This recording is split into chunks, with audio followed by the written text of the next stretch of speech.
Antes de mais nada, eu quero desejar uma boa tarde para quem estiver me vendo agora de tarde, um bom dia para quem for me ver de manhã e uma boa noite para todos os demais. Espero que o som esteja razoável. Estou tentando ajeitar aqui esse microfonezinho aqui que é danado, não se ajeita de jeito nenhum.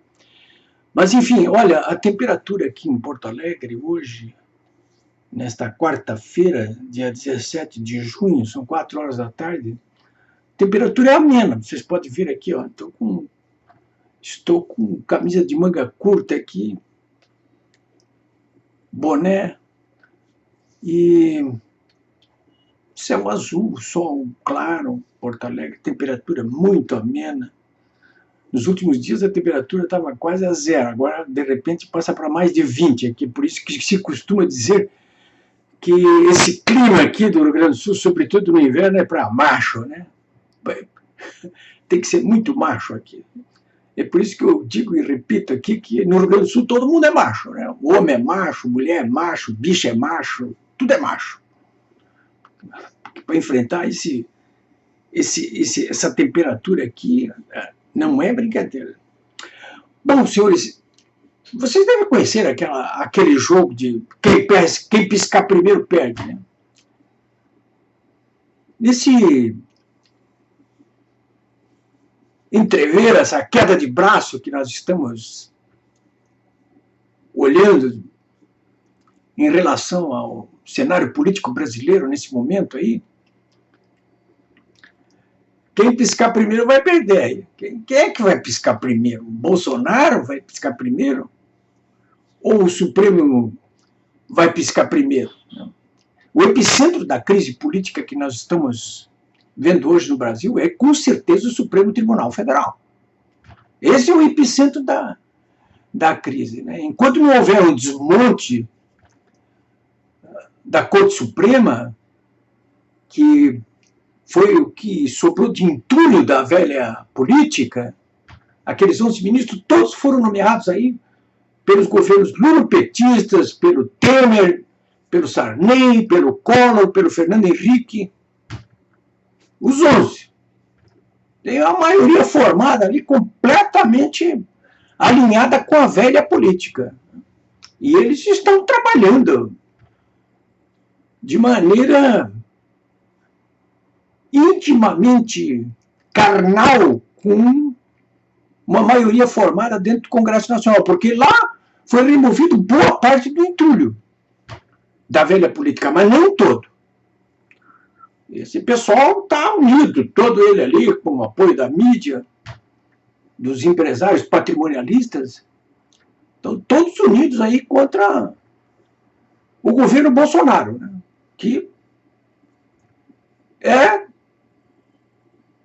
inimigo da velha política, declarado, porque foi o povo que elegeu esse governo para trabalhar dessa forma.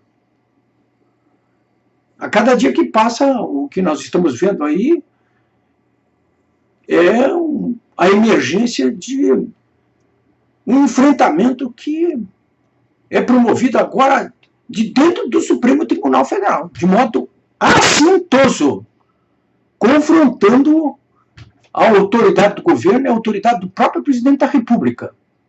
E agora já numa perseguição autoritária de eleitores do presidente Bolsonaro, de líderes políticos ligados ao presidente Bolsonaro, de familiares do presidente Bolsonaro, de parlamentares. Olha, vejam só, 10 deputados federais e um senador, que tiveram seu sigilo fiscal e bancário quebrados ontem por ordem desse ministro aí, o Alexandre de Moraes, que é o relator desse inquérito ilegal das fake news. Isso tudo está acontecendo nas barbas de todos nós aí. Nós temos o caso até de uma presa política aqui no Brasil, a Sarah Winters. Ela foi presa por ordem desse ministro Alexandre de Moraes. Foi presa ilegalmente. É uma prisão temporária, ou seja, seria de 5 dias. Mas é ilegal, como ficou provado hoje, inclusive pela manifestação do Procurador Federal Frederico Lustosa. O procurador ele não chegou a dizer que essa prisão temporária da Sarah Winters é ilegal, mas ou que não é uma prisão política.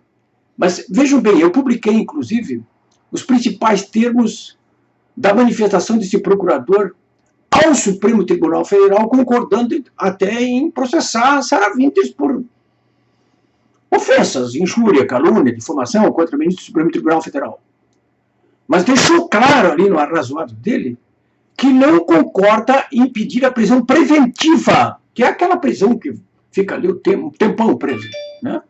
Se não concordo em pedir a prisão preventiva, disse o procurador Frederico Lustosa, que aliás fez questão de sublinhar o seguinte: eu não tenho ideologia, nem esquerda nem direita, nem precisava dizer isso aí, porque um procurador federal, da mesma forma que um magistrado, não tem nada que ficar se explicando a respeito de ideologia que tem ou que deixa de ter, porque não tem que ter quando fala nos autos.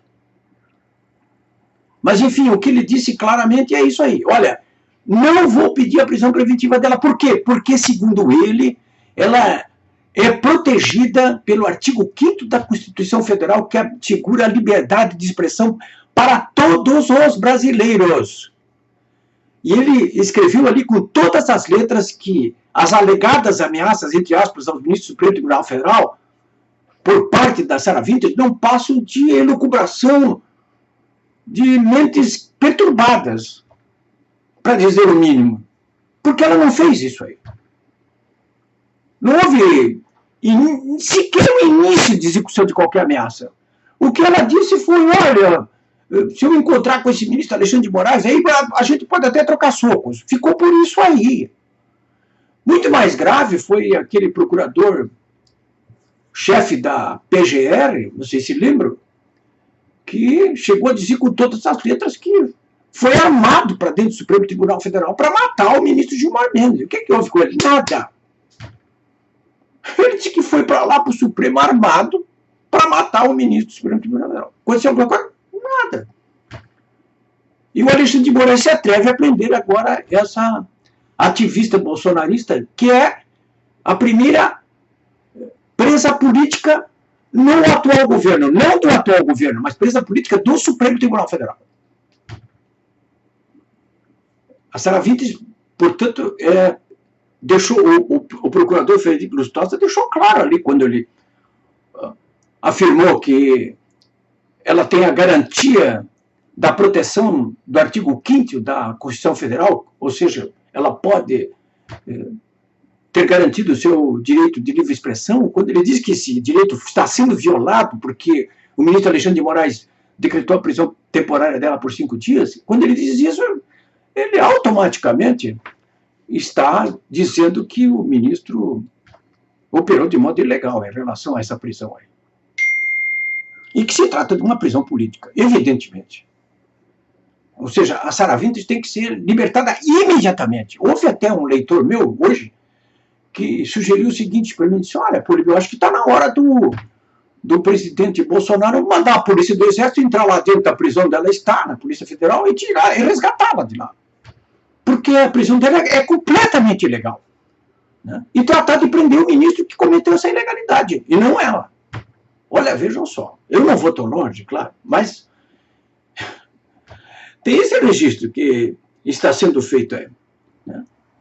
Esses assuntos todos estão sendo discutidos agora, nesse momento que eu estou gravando aqui com vocês. Eu não conheço o resultado ainda dessa sessão do Pleno dos 11 ministros do Supremo Tribunal Federal a respeito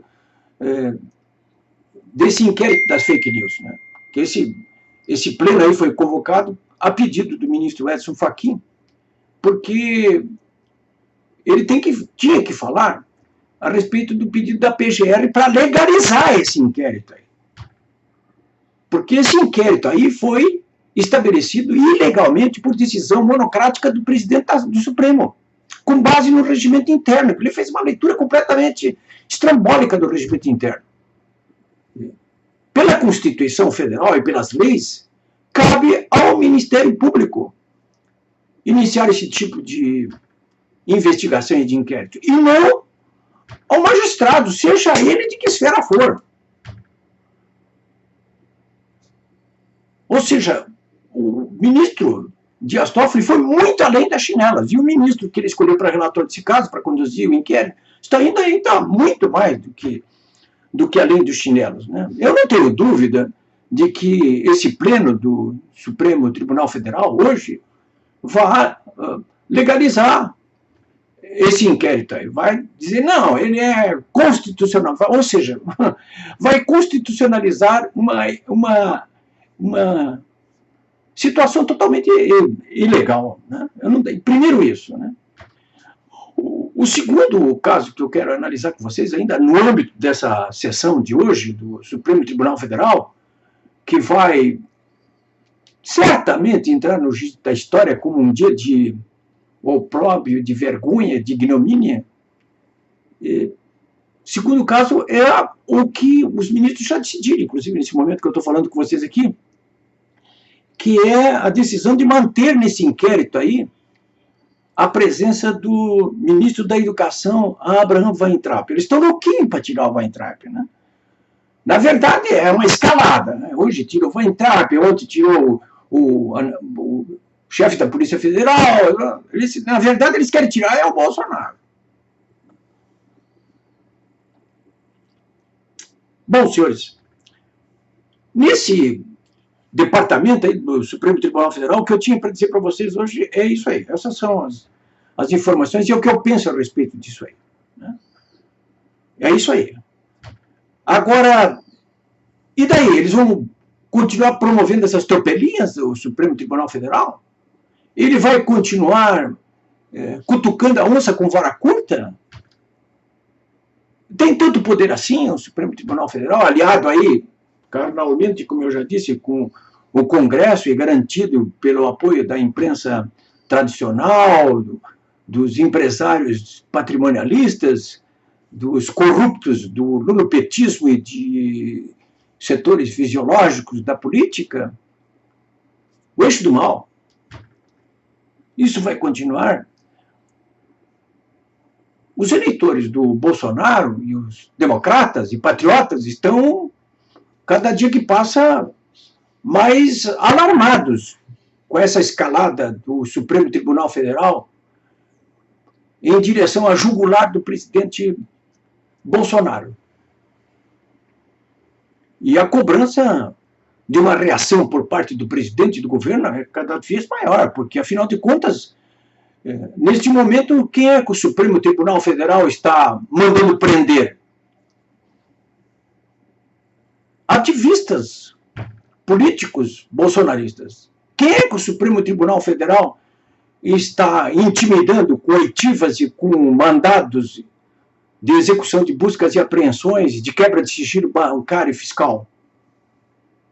10 deputados bolsonaristas e um senador bolsonarista. Quem é que o Supremo Tribunal Federal está investigando no âmbito desse inquérito ilegal? De dentro do próprio governo, da sala e da cozinha do presidente, o ministro da Educação, Abraham Weintraub. E na casa de quem que a Polícia Federal está entrando a mando do ministro Alexandre de Moraes?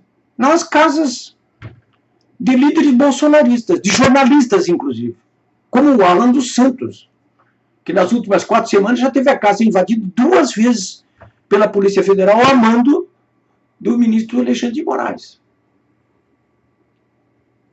Ora, e o líder de todos os bolsonaristas, o presidente Bolsonaro? Qual é a reação que ele tem oferecido até agora? Por enquanto, declarações, advertências, avisos. De ontem para hoje mesmo, ele passou 3 avisos contundentes para o eixo do mal ao Supremo Tribunal Federal. Ele não citou diretamente o Supremo Tribunal Federal, mas foi para o Supremo Tribunal Federal. Ele precisa saber que esse aviso é para ele. O que disse o presidente ontem à noite? Ele usou o Twitter em um texto longo,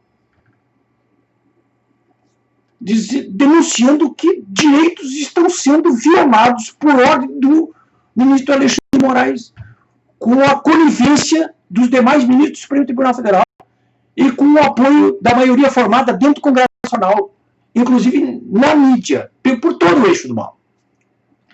Direitos estão sendo violados.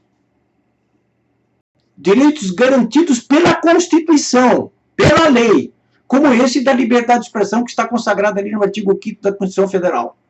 Isso o presidente escreveu claramente num longo texto ontem, explicando as razões, inclusive disso que ele acabou de dizer. Está lá, no Twitter, está no meu blog, polibiobraga.com.br. Hoje de manhã ele voltou ao assunto. Quando ele saiu ali do Palácio da Alvorada, para aquele alambrado ali, onde ele fala todos os dias com apoiadores dele, ele foi provocado por uma eleitora dizendo: vá, presidente, como é que é? Vai ser assim, então? E o presidente, então, mandou um recado ali. Olha, eu não vou abandonar os nossos aliados. Não vou deixá-los só. E deixou claro. Está chegando a hora. Está chegando a hora de quê? Está chegando a hora de acabar com isso. E ao meio-dia, quando empossou o novo ministro das Comunicações, o Fábio Farias, no Palácio do Planalto, diante do próprio presidente do Supremo Tribunal Federal, Dias Toffoli, e do presidente da Câmara dos Deputados, Rodrigo Nhonho Maia. Ele foi claro ao dizer o seguinte: as instituições, o povo não está a serviço das instituições, mas as instituições estão a serviço do povo. É um recado claro que o presidente está dando aí. Agora, eu quero encerrar aqui da mesma maneira que eu comecei essa conversa com vocês hoje, nessa quarta-feira, dia 17 de junho. Quem vocês acham que vai piscar primeiro? Quem piscar primeiro perde.